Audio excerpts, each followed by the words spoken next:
Selamat datang di part kedua atau video kedua tentang pembahasan batu empedu.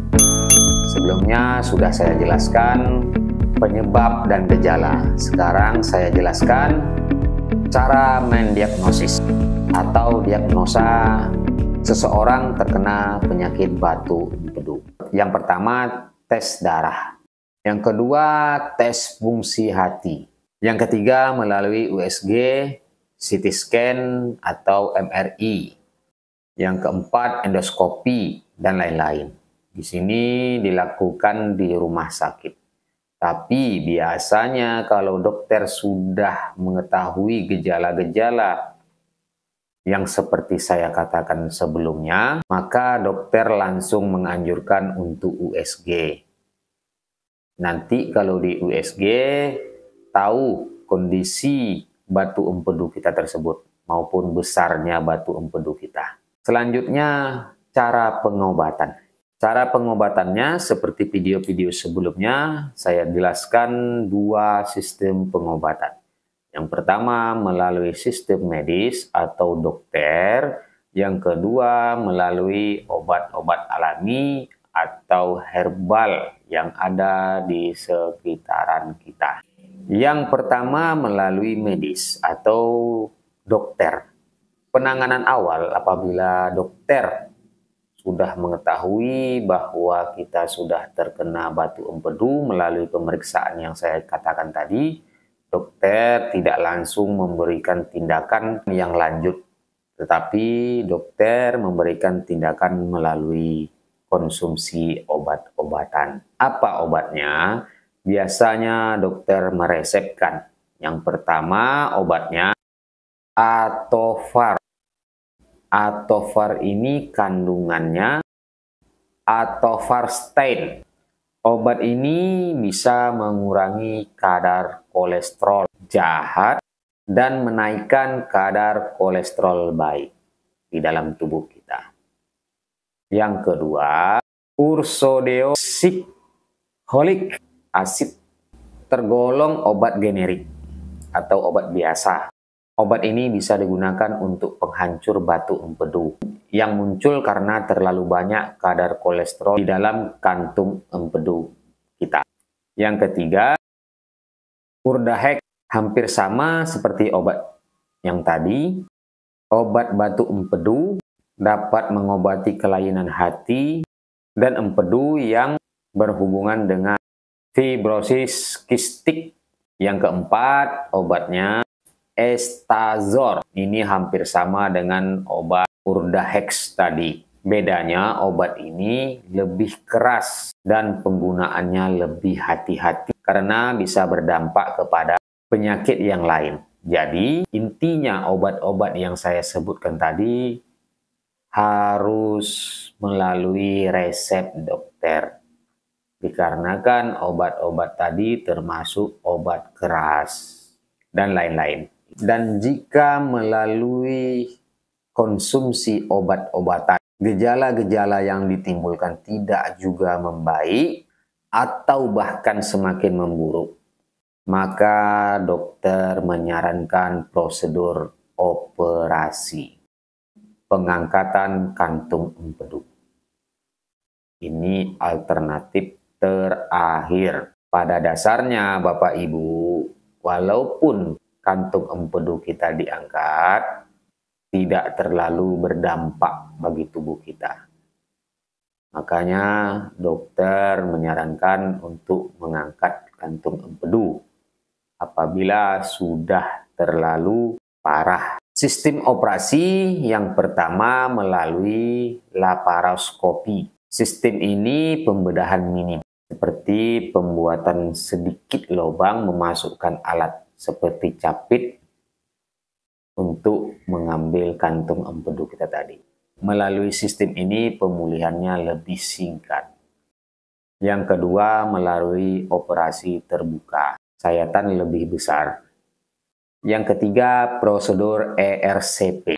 ERCP ini proses penggabungan endoskopi dan radiografi. Dan proses ERCP ini hanya ada di rumah sakit besar. Tidak semua rumah sakit ada prosedur pengambilan batu empedu melalui proses ERCP ini ada, dan ini hanya ada di rumah sakit besar. Biasanya cuman ada di kota-kota besar Jakarta atau mungkin di kota-kota besar lainnya. Tapi ini sangat jarang ada di setiap rumah sakit. Kenapa saya katakan demikian? Dikarenakan prosedur ini ditangani oleh dokter atau teknisi yang memiliki keterampilan dan ketelitian yang sangat tinggi. Jadi tidak semua rumah sakit atau tidak semua dokter yang bisa menggunakan prosedur ini.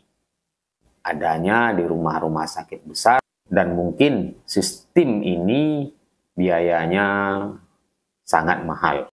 Dan itu tadi penangani melalui medis, obat medis, ataupun dokter. Sedangkan melalui obat-obat alami atau herbal, yang pertama meniran hijau atau dukung anak. Biasanya banyak orang mengatakan dukung anak baik untuk penghancur batu-batu, batu empedu, batu karang, batu ginjal. Yang kedua kunyit. Yang ketiga dendolin. Yang keempat, lobak, khususnya lobak hitam. Bukan kol ya Bapak Ibu ya, tapi lobak yang berbentuk wortel. Ada lobak putih, ada lobak hitam. Tetapi di sini dianjurkan lobak hitam. Yang kelima, daun papermint. Yang keenam, lidah buaya. Yang ketujuh, lada hitam. Yang kedelapan, apel. Yang kesembilan, minyak jarak, dan lain-lain. Masih banyak lagi. Untuk info cara pembuatan dan mana yang terbaik, silahkan hubungi saya atau komen. Hubungi saya melalui nomor WA atau telepon yang terdapat di deskripsi channel ini. Selanjutnya untuk pencegahan. Pencegahan ya Bapak Ibu ya, yang kita belum atau mungkin sudah merasa-rasa mengarah ke situ tetapi belum parah. Pencegahannya yang pertama, lakukan lebih banyak olahraga atau teratur. Ini khususnya bagi Bapak Ibu yang obesitas atau kelebihan berat badan, kegemukan. Selanjutnya, makan makanan sehat. Contoh buah-buahan, sayur-sayuran, utuh. Bukan jus ya Bapak Ibu ya, bukan jus yang sudah di dalam kemasan, tetapi buah-buahan utuh. Makan makanan yang mengandung protein yang rendah lemak dan biji-bijian utuh. Seperti kacang mungkin, seperti kacang, tapi yang utuh, bukan yang berupa selai yang mudah dikalengkan. Selanjutnya, untuk Bapak Ibu yang pencandu kopi, jangan berlebihan minumnya. Minumlah hanya secukup, tetapi jangan berlebihan, kurangi. Selanjutnya, kurangi makanan-makanan berlemak dan makan goreng-gorengan. Mesti goreng-gorengan yang mengandung banyak minyak. Itu untuk pencegahan. Obat terbaik. Apa sih yang terbaik? Melalui penanganan medis, dokter, atau obat alami, herbal. Nah, di sini kita bahas pertama melalui harga. Kalau untuk obat-obat medis atau obat kimia, Bapak Ibu jelas. Harganya ada yang murah, ada yang mahal. Tentu di samping harga, ada kualitas. Semakin mahal obat, semakin bagus kualitasnya. Di samping itu juga harus melalui resep dokter. Nah, di sini yang jadi masalah untuk kita-kita yang perekonomiannya kurang, atau untuk kita-kita yang susah mengkonsumsi obat-obat kimia, disinilah jadi masalah. Kalau yang ekonomi kita susah atau sederhana, bagaimana kita membelinya? itu obat-obatan. Selanjutnya melalui operasi. Meskipun pengangkatan kantung empedu ini tidak begitu mempengaruhi kesehatan kita, yang namanya menghilangkan salah satu di dalam tubuh kita, tentu itu ada dampaknya. Pasti ada dampaknya. Apalagi melalui prosedur bedah besar. Adapun melalui prosedur ERCP, itu mungkin minim komplikasinya, tetapi adanya di rumah sakit besar, dan tentunya biayanya sangat mahal. Itu penanganan secara medis. Dan untuk penghilang nyeri, tidak diragukan lagi. Kalau obat kimia, mungkin kita minum sekarang, tidak hitung jam, hanya hitung menit, nyeri tersebut bisa hilang. Tetapi hanya menghilangkan nyeri, tidak menghilangkan penyakit. Dan obat alami. Untuk obat alami, namanya obat herbal, obat alami. Tentu sifatnya tidak instan. Berlahan, tetapi pasti. Apa yang terkandung di dalam obat kimia, tentu dasarnya dari obat alami atau tanaman-tanaman herbal yang diracik sedemikian rupa menjadi obat kimia. Hanya kita saja yang tidak tahu komposisinya, karena di dalam itu bahasanya bahasa Latin, kita orang awam tidak tahu. Di samping itu, obat alami tersebut murah, mudah didapat, dan bisa dikatakan tidak dibeli, ada tumbuh di sekitar kita. Meskipun dibeli, bahan-bahannya murah. Ada obat herbal yang untuk penghancur batu empedu yang dijual di apotek-apotek ataupun di toko-toko obat. Tentu harganya juga pasti mahal. Di samping itu, yang namanya sudah di dalam kemasan, pasti ada juga sedikit banyaknya campuran kimia ataupun pengawet. Meskipun tidak ada pengawetnya, harganya pasti mahal. Untuk kita-kita yang susah, akan sulit untuk mendapatkannya. Mungkin ada pilihan untuk beli obat atau untuk makan keluarga. Tentu pilihan yang sulit. Maka di sini juga saya jelaskan obat-obat alami yang terbalik.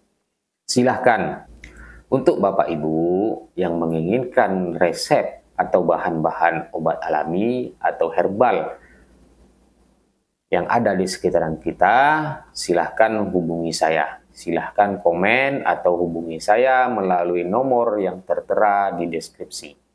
Ingat Bapak Ibu, konsultasi dengan saya semuanya gratis.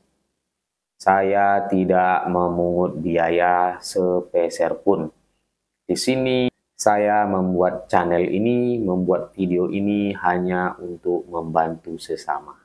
Yang saya harap, jangan lupa subscribe, like, comment, and share. Bagikan info ini kepada teman-teman, saudara-saudara, tetangga-tetangga Anda, karena sedikit yang Anda bagikan bermanfaat bagi Anda, menjadi amal jariah bagi Anda. Mungkin itulah sedikit yang bisa saya sampaikan, lebih dan kurang mohon maaf, silahkan Anda komen. Mudah-mudahan saya balaskan dan pasti saya berikan solusinya. Sekali lagi mohon maaf. Wassalamualaikum warahmatullahi wabarakatuh dan salam sejahtera bagi kita semua.